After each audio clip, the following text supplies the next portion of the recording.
as pressure continues to build from Democrats for President Biden to step down as his party's presumptive nominee for the 2024 election. The president gave a press conference yesterday. And by the way, this press conference was referred to as a big boy press conference by his staff. How did the president do making the case to his party elites and the American voters? And what did he reveal about his party's priorities? Well, joining me now is Congressman Keith Self. Among other committees, he is on the Foreign Affairs Committee as well as the Veterans Affairs Committee. He represents the 3rd Congressional District of the great state of Texas. Congressman Self, welcome back to Washington Watch. Always great to have you. Thank you, Jody. Good to be here with you. You've got a big program today. Oh, we got a lot to cover, and you're setting it all up. You're getting it going, and thank you for coming on. Give me overall your reaction to the president's performance yesterday. Well, if it was a big conference, you would expect it to be as good as. If that's as good as it gets, there is no wonder that the Democrats are in panic mode because these are not his enemies now telling him he needs to not run or even resign. These are his friends, and that tells you a lot. So watching this unfold, watching this basically implode has been very interesting because normally the Democrats, they are a herd. They're sheep that go along together. Well, that herd of sheep is the flock of sheep is fracturing. They're scattering now, and people don't know what to make of that. Yeah, and this whole press conference, it was not supposed to break news, if we can put it that way. It was supposed to be a press conference, the intent of which was to stem the tide against his candidacy. In the whole thing, though, he spoke about the NATO summit that just concluded. What did you think about his assessment of NATO? Well, I just returned from Germany about a week ago, and I will tell you, Donald Trump has made a tremendous move in NATO. We used to have 11, as little as a year ago, there were only 11. When Donald Trump started saying over a year ago that you need to step up, at the end of this year, we'll have 23. Now, Biden's taking credit for that, just as he's taking credit for his border executive order. But let's go back to NATO. NATO is in a quandary as well, because there are absolute specific requirements if someone's going to become a member of NATO. And I demand that the nations that want to become members of NATO meet the requirements. And frankly, the most important one is the sacrosanct Article 5. An attack on one is an attack on all.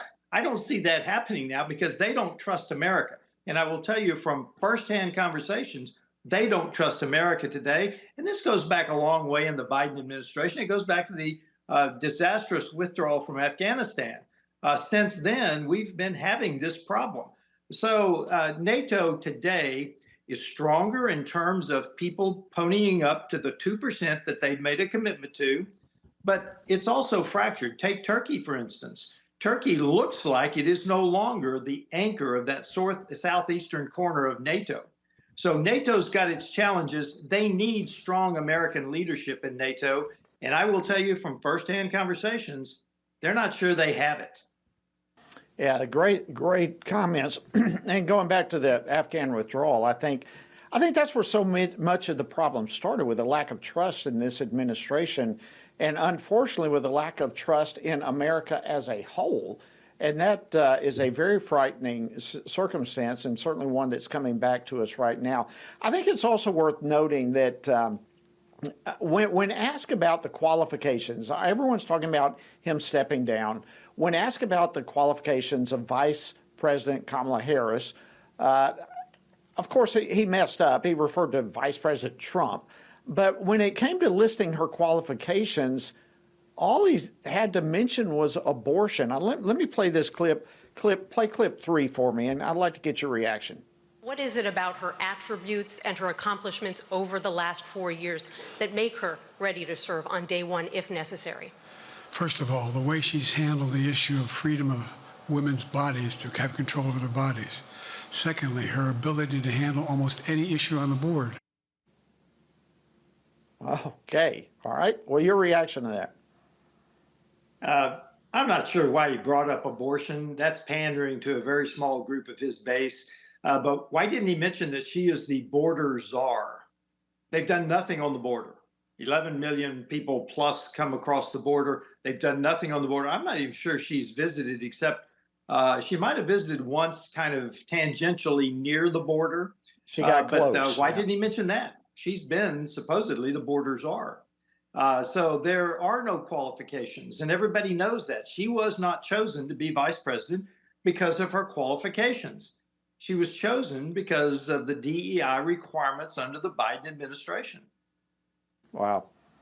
Well, yeah, it was also interesting to me that he claimed just, a couple of weeks ago that he knows how to tell the truth. But when you put the fact checkers to work on what he had to say, again, there's some enormous problems. Play clip 4 for me. So I took executive action last month. As a consequence, working with Mexico, border encounters have gone down over 50%. The current level is lower today than when Trump left office. Wow. All right, Congressman, let me just put this in here. We've only got less than a minute, so that one speaks for itself. But you guys are on recess. You're coming back after the RNC convention. Where are approps going to be, the appropriations bills? Well, the ledge branch appropriations bill just failed this week, and we've got the tough ones ahead of us. I'm not sure that we're not looking right down the barrel of another omnibus or a couple of minibuses late in the year, because frankly, there is no appetite, there's no will in Congress to start dealing with our $34 trillion, $35 trillion in debt. Wow. We'll spend money on anything. And I'm very concerned that we're staring down the barrel, because when this thing breaks, it tends to break fast. Gotta leave it there. As I say, the smallest ledge branch where we could have taken a leadership position to say we're going to start with ourselves, we did not, and it failed.